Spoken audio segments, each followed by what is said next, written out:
Pamėginkim į skaidres įterpti paveikslėlį. Paveikslėlio mygtukas yra štai šis, ant jo paspaudžiam ir mes galime, pavyzdžiui, įkelti paveikslėlį iš kompiuterio, jeigu turim kompiuteryje. Galima taip pat nueiti į Google diską, galbūt Google diske turim kažkokių paveikslėlių, arba galima eiti tiesiai į paiešką. Čia yra Google paieškos laukelis, toks pat kaip nuėjus atskirai į Google paieškos svetainę.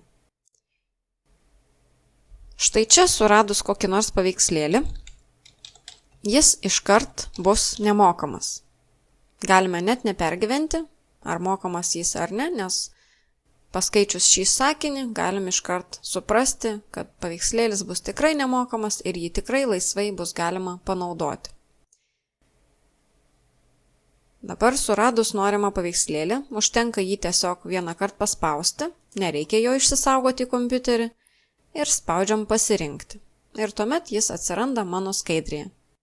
Gauto paveikslėlį aš galiu pamažinti arba padidinti, pastumti kur noriu, jį galiu taip pat apsukti. Taip pat jį galima ir apkarpyti. Apkarpimo mygtukas yra štai čia viršuj. Jį paspaudus, man pasikeičia visi kampai, už kuriuo aš galiu patempti, paleisti ir 2 kartus paspausti su pelyte ir man paveikslėlis apsikerpa. Taip pat galime pakeisti vaizdo parinktis. Vaizdo parinktis tai yra pavyzdžiui spalvos. Galiu pasirinkti kokią nors spalvą ir mano paveikslėlis nusispalvina. Taip pat galiu pakeisti skaidrumą. Tai gaunas toks kaip ir permatomas arba nematomas mano paveikslėlis. Taip pat šviesumą, tamsumą, kontrastą. Arba nustatyti viską iš naujo. Tai yra grąžina viską į pradinę padėtį. O norint nuimti spalvą, reikia pasirinkti nėra spalvinimo.